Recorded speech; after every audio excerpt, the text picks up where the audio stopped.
This is amazing. We are actually living in a dictatorship. One man is dictating policy, and you're sitting there like a moron. Now, there are voices of protest in talk radio, of course, on the Chicago Mercantile Exchange. It is starting to happen. You're getting reaction against the dictatorship. Not everybody is as stupid as you are. But the fact of the matter is, unless we stand up to this Marxist, we're finished. Now, if you think things are bad, you're right. And I don't want to bum you out. I don't want to make your day worse than it is. But I'm going to make it worse than it is. It's far worse than you think. All you moronic liberals, here's one for you. You keep telling me it's to create jobs? Did you know that the Porculus bill assigns $1.6 billion for homeless, unworking bums? Did you know that? It sounds like an incentive not to work, to distribute $1.6 billion to filthy bums who lay in the gutter and do nothing but urinate in mailboxes and grift on everybody and disseminate disease. What's wrong with you people? Don't you understand what Obama and his minions just did? They passed the largest liberal, ultra-liberal, neo-Marxist, whatever you want to call it, spending package in the history of the world. Are you aware of the fact, you know how much money was involved? I don't think you understand that either. Do you know what this deficit spending is? Do you have any idea?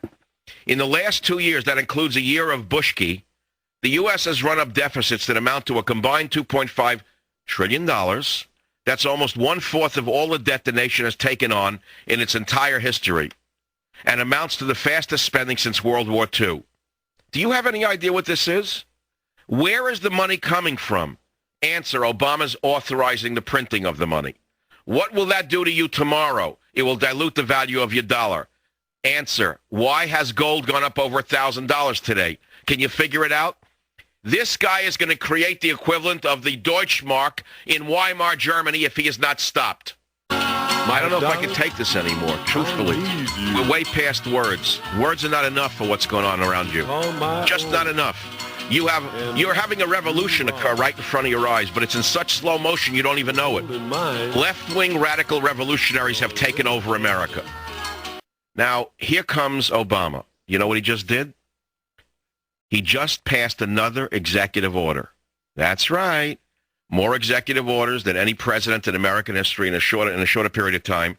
Obama just passed another executive order today establishing a whole new division, the White House Office of Urban Affairs.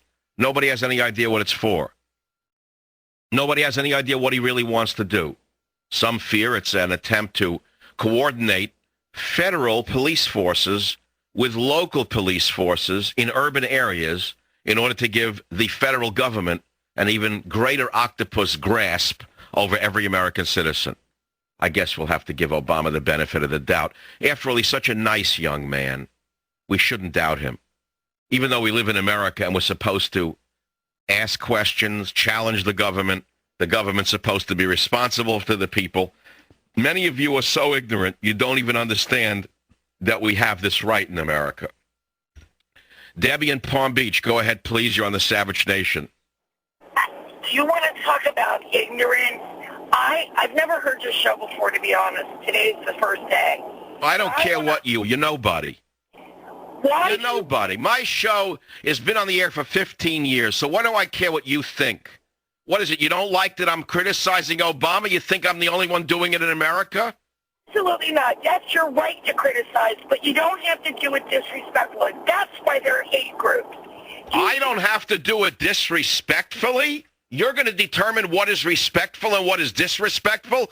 Why does Obama deserve my respect? The man is an unknown community organizer who was shoehorned into the presidency by manipulating millions of morons like you. Just remember the station you're listening to me on in Palm Beach. That's the important thing. You'll find out that you agree with me. You'll hate me for 3 months, and then you'll say, you know what, I agree with him more than I disagree with him. Now listen to the next call. Here comes another one. Yesterday we talked about the damage affirmative action has done to white males. Today we're getting flooded with callers who have somebody to call about how their lives have been put on hold by the ACLU and affirmative action laws, where less qualified women and minorities were put above them. You don't have to look any further than San Francisco, where the outgoing police chief, a woman, has not qualified with her own pistol in over 2 years. She can't find a hat small enough to fit her head. Now go over to the fire department in San Francisco. You got a woman and her girlfriends running the fire department.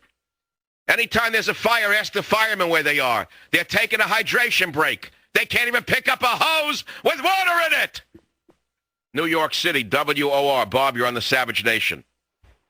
Hey, Mike. Listen, we come from the same place. I'm the Bronx boy, back from Vietnam, 1971. Drove a taxi for 3.5 years. I finally got an opportunity to get to the local 2 plumbers union. Had a connection to even get some schooling to pass on a test. Scored real high. Went for an interview. Guess what? Affirmative action. Through driving a truck. Wait a minute. You wanted to get into the plumbers union. They said what? White males need not apply. We got to put minorities in? That's right. Local 2, New York City. Unbelievable to me how far and wide the devastation of liberalism has spread its tentacles in this country. That even the unconnected poor white guy has been shafted by this liberal juggernaut put forward by the ACLU and the other verminous skunks. I'm going to get very angry. Michael Savage is who you're listening to. I called these 2 parties Democrats. I called them Republicrats in 1994 when I began in radio, and boy, was I right. A year ago, I declared George Bush was a fiscal socialist. Those of you who listen to the show regularly and are addicted to it know that I did so. Bush's spending was breaking the bank, and he was greasing the skids for the final coup de grace of the Marxist Obama. If you think that there was no coordination in the power structure between the passing of the baton from George Bush the ignoramus to Obama the slick, you're mistaken, my friend. Well, why not? Why not nationalize the banks? That way Obama has more power over the currency. In fact, I think that we should put his picture on $10 bills or $20 bills. I think we should get rid of the old dead white males. And there should be pictures of Obama on the bills and Eric Holder. Even Michelle Obama should go on dollar bills, because there's no point in laboring under the illusion of the white males who created America. They were all racist and slaveholders, as we've been taught for so many years. I think it's time to get their pictures off our currency entirely and put Obama and Eric Holder, maybe Oprah Winfrey can go on the $100 bill. Bill Cosby can go on the $50 bill. Just, you got to purge the old and bring in the new. Out with the old, in with the new. Get used to it. We're near, we're here, we're everywhere, whatever. So as long as I can still talk, I'm happy. Yeah, I'm happy. I'm really happy about all of this, sure.